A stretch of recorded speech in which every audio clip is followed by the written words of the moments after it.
Hello and welcome to the 400th episode of the Good Dram Show with me, Chris Goodrum. So, yep, we've reached this particular milestone, and firstly, a big thank you to all your support. Obviously, without it, I certainly wouldn't have reached this particular milestone, and I'd have probably just been sat here talking to myself, which ain't exactly an awful lot of fun, it has to be said. So, yeah, big thank you to everybody that continues to watch the show, comment, like, all that kind of stuff. Like I say, really very much appreciated. As you can see, this week's this week's episode of the show isn't actually the first choice.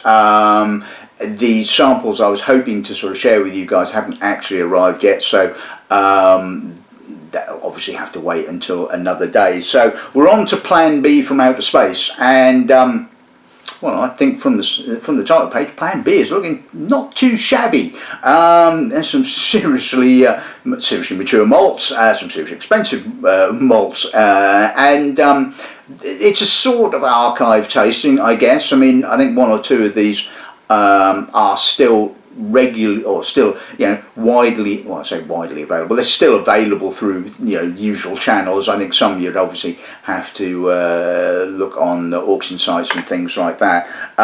The bulk of the samples come from the World Whisky Awards of 2017, so yeah, a bit old, but I think they're going to be in good shape, so I've got no problems with that. Right, before we kind of kick off the tasting, I do have something I need to tell you guys. It's okay, it's not it's not that bad. Basically, tying in with 2017 was the kind of year I started kicking around an idea in my head with regards to the year's worth of tasting notes and the information and opinions that were all stuck in my brain, and I thought it would be really good to get them on paper, to get them so in a book essentially. And it took a while until Julia kicked my ass, and I think it was probably the following year that I really actually kind of sat down and said, right, let's get this thing actually written. And it took a couple of years, or near as damn it, to sort of get to the point where I could send out synopsises and just gauge whether there was actually an interest in publishing that book. And I got a lot of rejections, I can tell you that for a start. I mean, one publisher basically just said, oh, it's just another whiskey book. Another publisher basically said, I don't like the title, don't like your writing style. I thought, cheers mate, give it to me gently. But eventually I've found a publishing company that were prepared to offer me a deal. Now, but before you start sort of congratulating me and all that kind of stuff, there's always a caveat, isn't there? There's always a but. And there's two rather large buts involved in this, and I'm not talking water butts.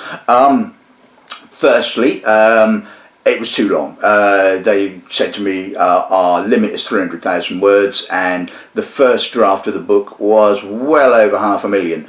I've subsequently worked on that, and I'm still 140 odd thousand words over that target, so it's proving to be a little bit difficult to sort of whittle it down. And the second but, which is probably the biggest but, is money. They're basically not prepared to fund it. They call it a partnership publishing, and some people on social media and online refer to it as vanity publishing, and there seems to have a mixed view of that kind of thing. But essentially, what it boils down to is that they'd be prepared to publish the book, distribute it, do all that stuff. You got to pay for it, and it's not cheap. So basically, if you happen to have a few £1,000 doing nothing, you might have a few £1,000 tucked away down the back of the sofa that you'd forgotten about, and you fancy sort of getting involved in this enterprise, then that would be, drop me a line. I mean, I can't guarantee you're going to make a profit on it. I can't even guarantee you'd make your money back. But you're going to be doing a bit of philanthropic work, shall we say, and you'd be part of the book. You could sort of, although just as important a part of the book as me actually physically writing it. And your hard-earned cash would make it sort of a reality, if you like, and obviously you'd get thanks in the book and all that kind of stuff, and probably, well, I'm sure I could get you a copy of the book or two, maybe. They're bloody expensive copies, I can tell you that. But anyway, so if you are, seriously, if you are interested in bankrolling this particular enterprise, then obviously just drop me a line, Facebook or Twitter, or to the work email address, and we'll see. If it comes to fruition, then brilliant. If it doesn't, well, it doesn't. It's sort of, life is like that, isn't it? Anyway, so today I'm not going to go into any great detail about the distilleries that I've got in front of me. They're all pretty much well known. You can find out the information should you wish to do so. So I'm just going to introduce today's lineup.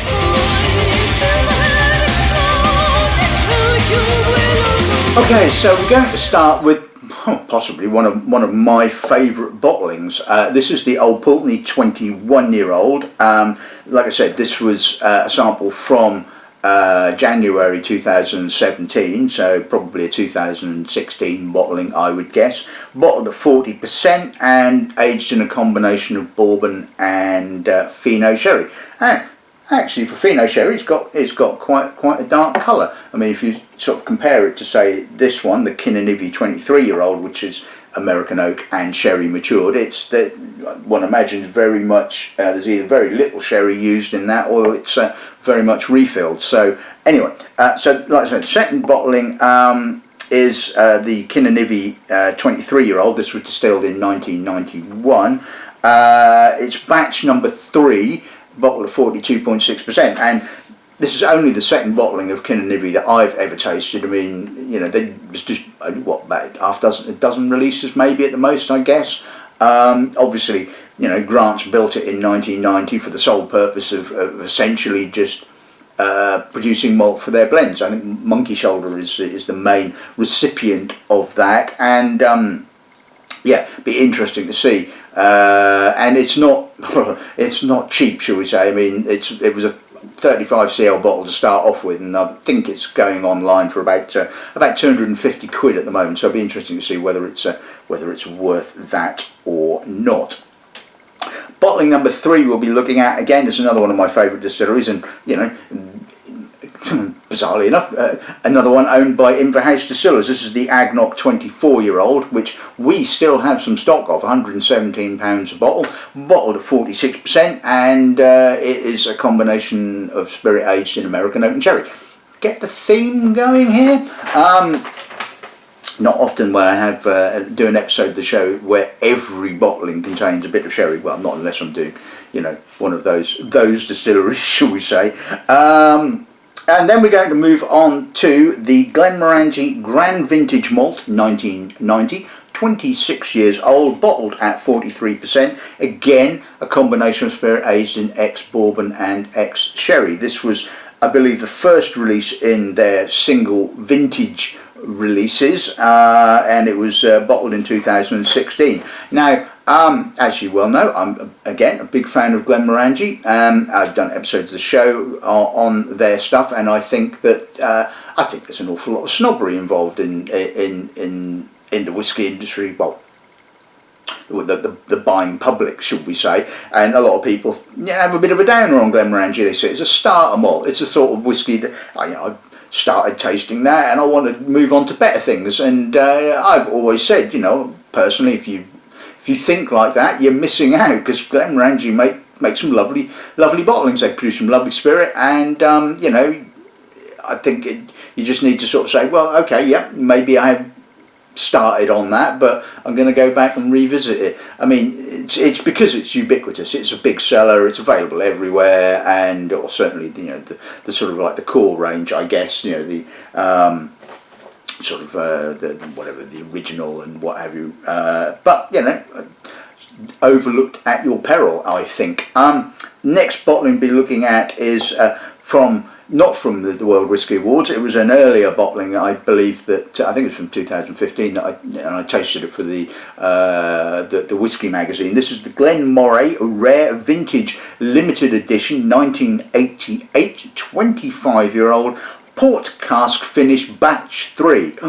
God, that's about a mouthful. Bottled 43%, like I said, distilled in September of 1998, bottled in September of 2013, and as the name suggests, was finished in export casks. So currently, I think if you wanted to get hold of a bottle of this, it's going to cost you 150 quid. Incidentally, the Glenmorangie, I guess, if you wanted to get hold of a bottle of that, you're looking at somewhere around about 500 quid. So yeah, there's always something in the name, isn't there?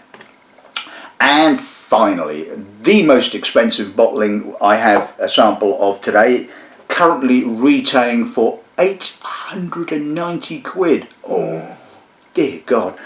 This is the Dalmore 25-year-old. Well, it had to be Dalmore, didn't it? You know, I mean, the prices of Dalmore are generally quite ludicrous, really, aren't they, at the end of the day? When you consider, you know, Glenmorangie.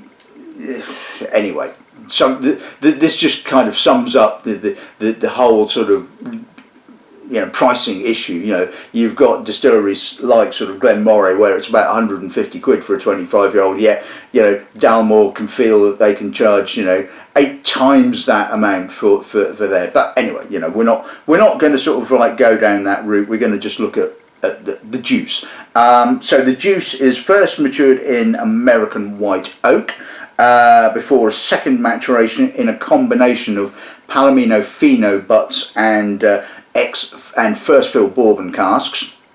Don't know how long it spends in each of these processes. They're then married together in ex-bourbon barrels before having a finishing period in export. So like pretty much most Dalmore bottlings, lots of oak. So whether we'll get any distillery character out of that, it will be, well, we shall see, I suppose. So there you go. That's this week's lineup. Let's kick off with a bit of old Pulteney.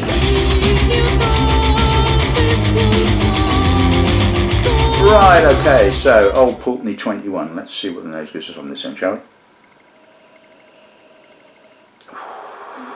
That's beautiful, absolutely gorgeous. It's a real shame that they're not doing a 21-year-old at the moment.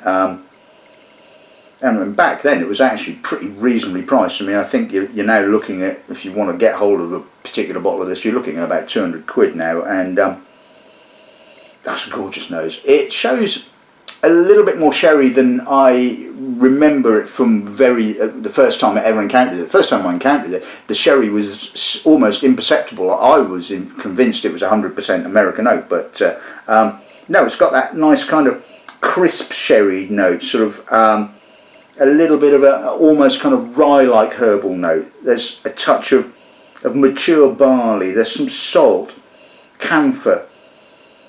There's some lovely sawdusty American oak as well. I mean, it's just a stunning nose, it has to be said. I mean, it was just layer upon layer of aroma, and just every time you stick your nose in the glass, it just hits the spot. Absolutely, the balance is sublime, absolutely sublime. A bit of nuttiness now coming out. Like I said, I mean, this personifies the sort of whiskey that I love. You know, that every time you stick your nose in the glass, you start to pick up a different note, a different nuance. It's not one-dimensional. Anyway, I'm going to shut up and I'm going to taste it. Otherwise, we'll be here all day.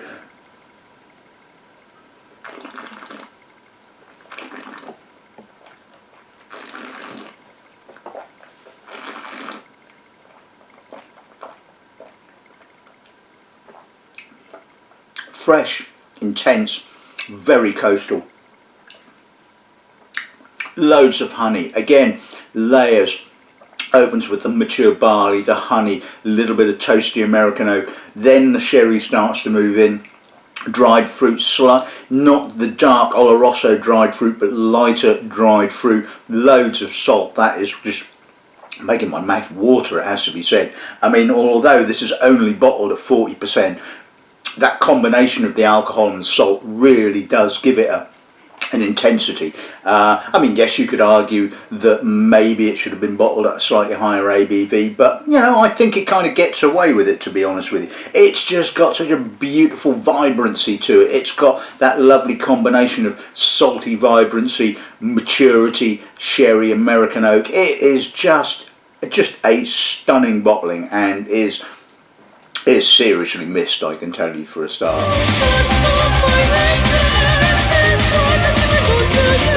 Right, okay, so let's move on to the Kininivie. So you could argue that this is blending fodder. Maybe I'm being a bit disingenuous with that comment, but we shall see.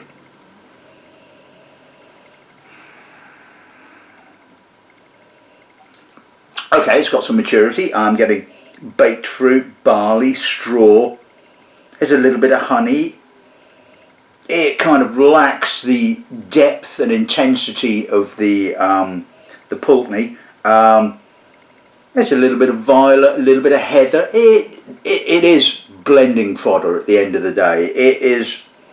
You can argue it's a filler malt. It really is. It doesn't really have a huge personality. I mean, yeah, all right.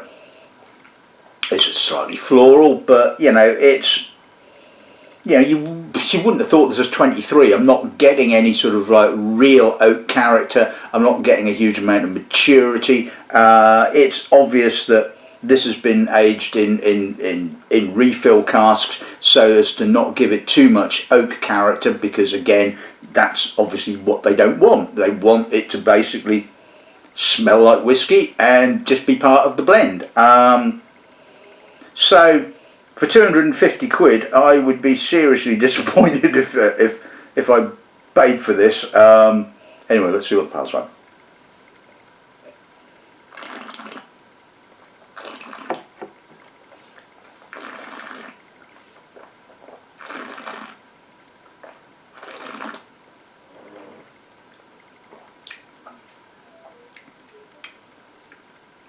It's okay, it's simple, it's straightforward, there's some barley, a little bit of maturity, not a great deal of oak, almost a saltiness on the finish, a little bit of bittering just on the very end.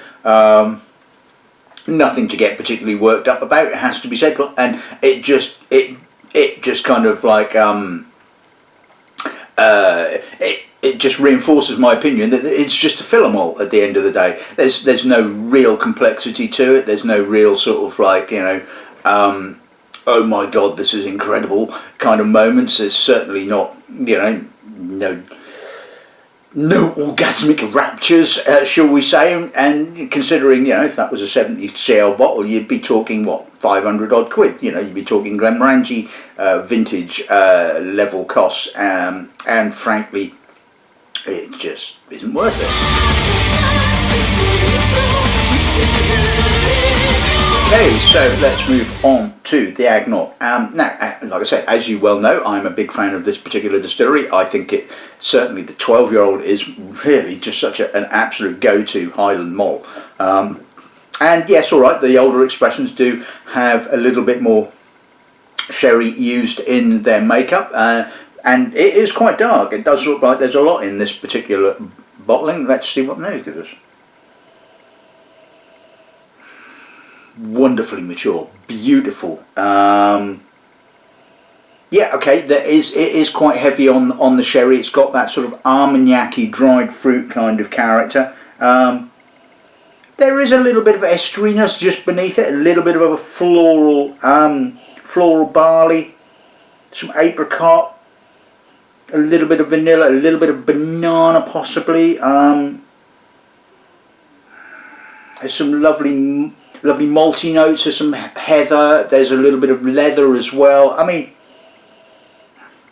there is something to be said for sort of like, you know, mature sherry whiskies. I mean, all right, yes, like I said, you know, I've said it many times, where you lose a little bit of distillery character, you gain, you know, the secondary characteristics from the long aging process. And certainly this is pretty balanced. Yeah, all right, skewed slightly a little bit more towards the sherry, but I can still get the distillery character underneath that. It's got a lovely maturity, touch of walnut now, and yeah, 117 quid.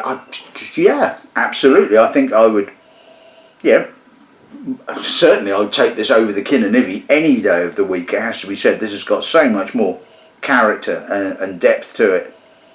See what the pals like.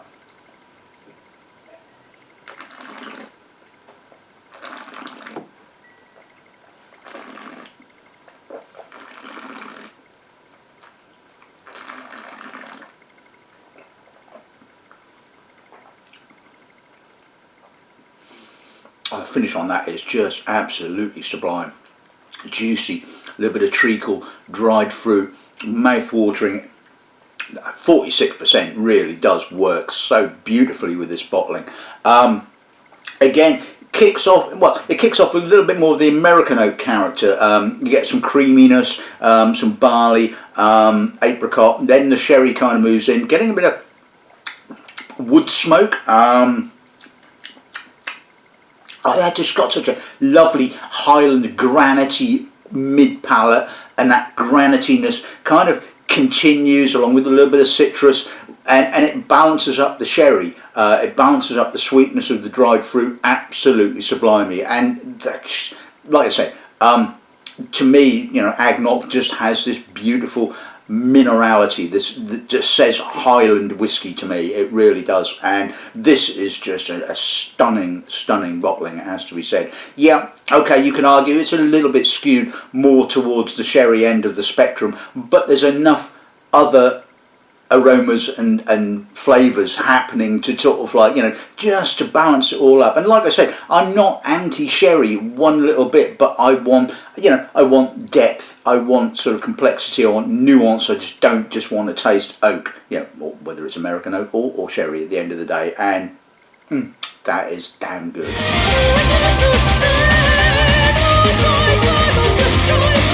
Right, okay, so moving on to the Glenmorangie Grand Vintage, 26 years old and 500 odd pounds if you wish to purchase a bottle. You know, if you can find a bottle, that is. Let's see what those is like. Now that really is showing its age. Baked fruit, straw, coffee. Obviously not quite as voluptuously fruity as sort of younger Morangie can be. A little bit of creamy oak, some toffee.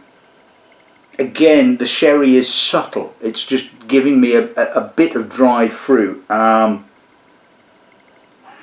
It's a beautiful nose. It's not quite maybe as complex as the Pulteney and the AnCnoc, but it's still a lovely nose. It's got softness. It's not got quite the minerality that AnCnoc tends to have, but it really is showing its age. It's beautifully mature, and yeah, beautifully balanced. I mean, you know, I can't argue with it. It is just, it's just a lovely malt. Let's see what the bottle's like.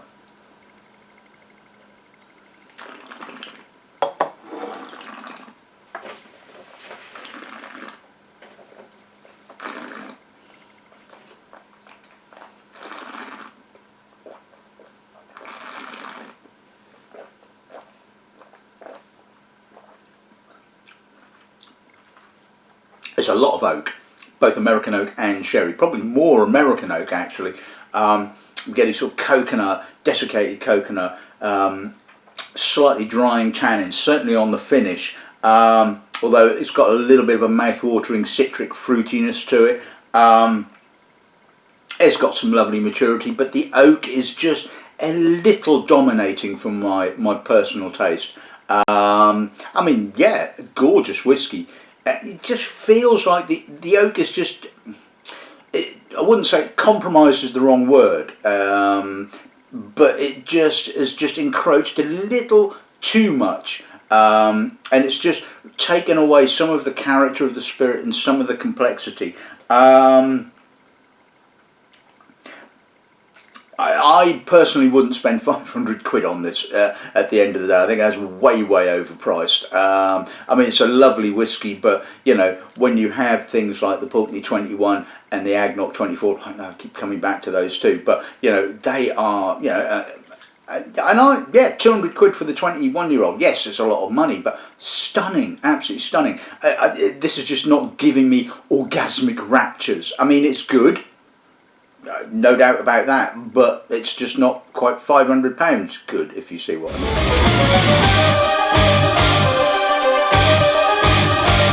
Right, okay, so let's move on to the Glen Moray. Now, Glen Moray is again, classic Speyside. It can be quite citric and fresh. It works really nicely at a young age. I mean, in the shop I have the classic range, the no age statement range, less than £30 a bottle, and absolutely just bang on the money. So yeah, I mean, sometimes it can get a little overly oaky, because it has a delicacy which can be kind of compromised, I suppose, by too much oak. So we'll see what the nose gives us. Oh, that's a gorgeous nose. That is beautiful. Floral. I get acacia, herbal barley, a little bit of toffee, coffee, touch of dried fruit, a little bit of tea leaf, a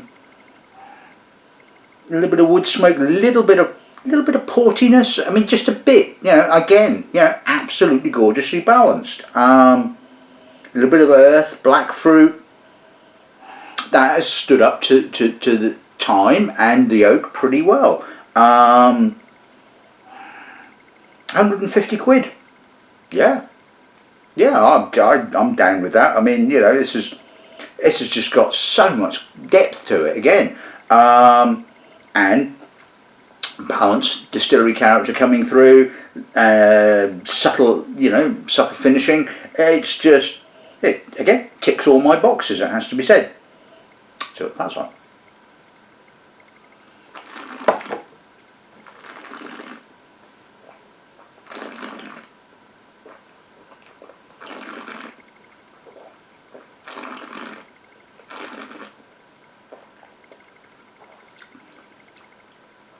Very harmonious, balanced.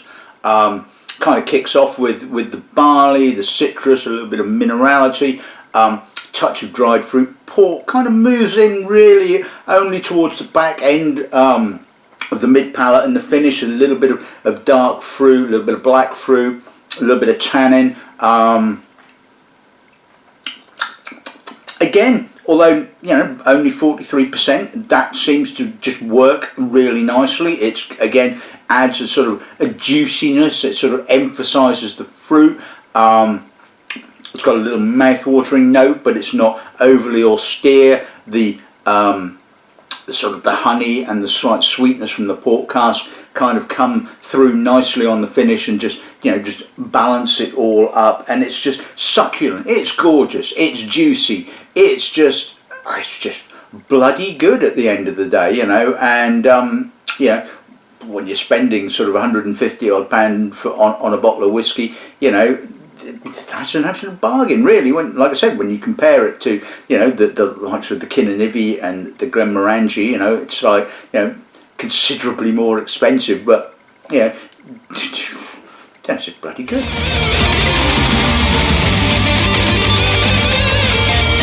Right, okay, so moving on to the Dalmore. An awful lot riding on this, it has to be said. This needs to be rapturously orgasmic for 800 odd quid, and let's see what those good is. Oak. As if you probably hadn't already figured that one out. Now, okay, yeah, it's mature sherry, so okay, we've got no distillery character. We've got Armagnac-y dried fruits, walnut, leather, date, raisin, fig. There's a little edgy dried fruit, I guess, which I'm guessing is the Fino. There's a little bit of marzipan, a little bit of there's an edge to it, I suppose, and which, if you know the character of the distillery's spirit, if you've had the opportunity to taste it in American oak, you can just about get it. It's got that slight roughness to it, I would say. it's what's the polite term? Natural. That's the word. It is a natural character. I mean, I personally wouldn't spend £890 on it. I'm not a huge Dalmore fanatic. I know that there are people out there that are, and like I said, just look at what other whiskies are priced at, and then you see Dalmore and it's like 8 times the price, and you think, well, how can you justify that? And they do, because it's Dalmore. Yeah, it's complex, it's woody, it's what you would expect from Dalmore. You're not going to sort of go, I want distillery character, because you ain't going to get it. So, if you're looking for that kind of thing, you don't buy Dalmore. But coming back to the juice, the quality, you can't deny that the quality is good. They use no off notes, absolutely all this oak, and there's not an off note in sight. It's pristine. But at the end of the day, it's... Let's try that.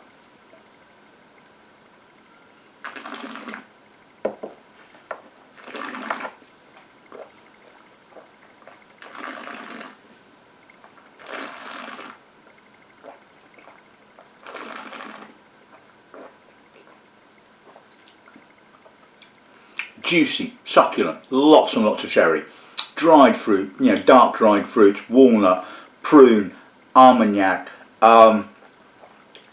nice sweetness. There's a little edge to it. Again, the distillery character is just about noticeable if you know what you're looking for. There's a little bit of tannin, but the treacly kind of notes kind of offset that tannin. It's wonderfully soft. There's a little bit of dried fruit, there's a little bit of portiness, not a great deal, to be honest with you. The sherry is the most kind of dominant part of that. And yeah, it's an oak monster, really, at the end of the day. A bloody expensive oak monster, but an oak monster nevertheless. And if you're the sort of person that loves Old Macallan, Old Dalmore, all that kind of stuff, then you're going to wet yourself over that. To me, it's not as exciting as some of the other spirits, some of the other bottlings that I've tasted today. And certainly, I wouldn't put my hand in my pocket and spend £800 on it. I think personally, I would rather chew my... No, I'm not going to say that. Personally, I would rather buy one of the others. I mean, I could buy all of the others at the end of the day, well, with the exception of the Kininivie. I could buy all of the other bottlings and still have change for the price of one Dalmore.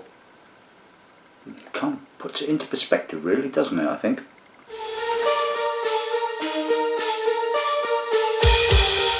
Right, okay, so let's sum today's episode of the show up. Well, I've enjoyed it. I mean, it's been a blast. I mean, I know you guys can't taste it, and you just often have to sort of live with me going, ooh, and all this kind of stuff. But it's just stunning whiskies out there. I mean, they were all good. I mean, there was not a stinker. There was no off notes. There was no sulphury sherry notes or anything like that. And it just goes to show that all of these distilleries have got their wood policy down pat. I mean, nowadays there is really no excuse for sulphured sherried casks at all, in my personal opinion. The old Pulteney 21, I mean, just absolutely stunning. I mean, we lament its passing. Certainly, I think the current bottling, 18, I think, is good, but it ain't as good as that at the end of the day. I mean, that's just such gorgeous whiskey, and just absolutely sublimely balanced. The Kininivie, frankly,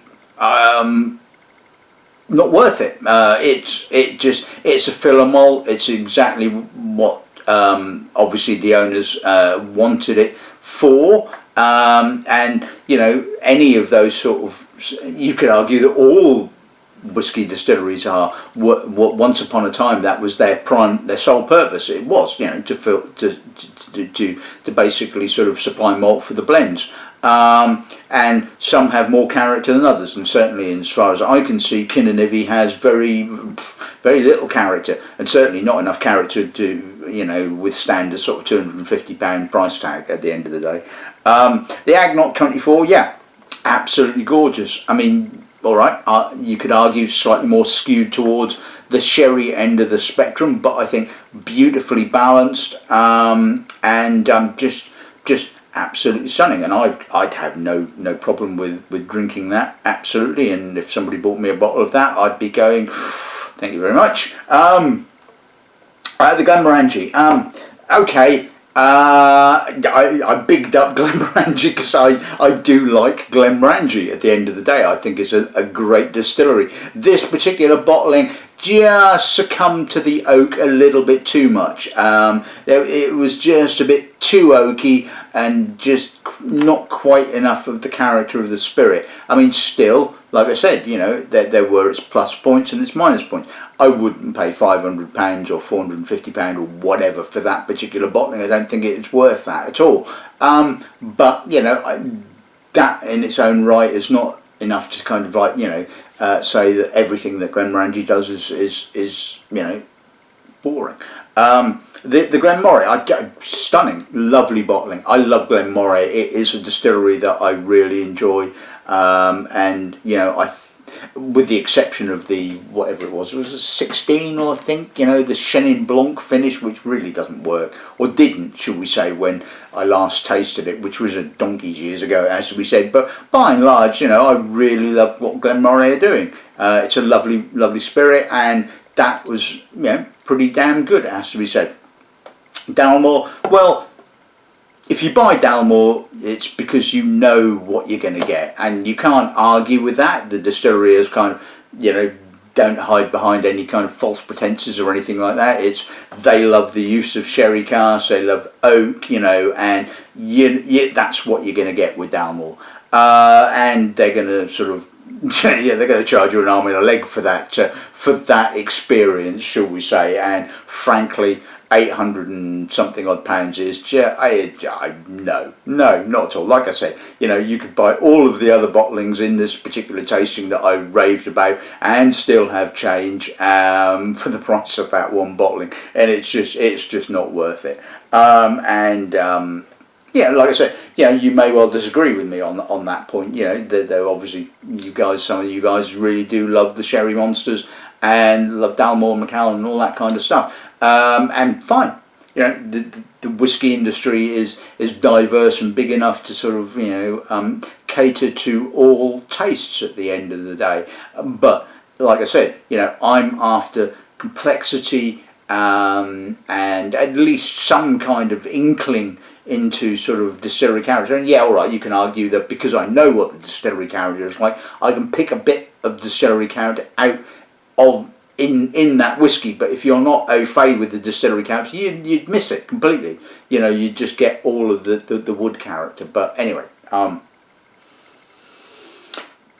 still, I think this has been, I think this has been a great episode. I've really enjoyed revisiting these spirits, and if you ever get the opportunity to taste them, certainly some of the ones that I rate, then brilliant. And anyway, that's this week's episode of the show in the bag. Episode 400 is now well and truly put to bed. Like I said, the ones that I was planning to do today, or had, like I said, I had several episodes that I could have done. They will obviously happen in the future. So keep an eye out for those, because they are going to be as equally as interesting as the spirits today. So anyway, so all that's left to say is a big thank you, a really heartfelt thank you for watching my show, and hopefully you'll carry on watching it for as long as I have samples, and I can still do them. So until next week, good ramming and good afternoon.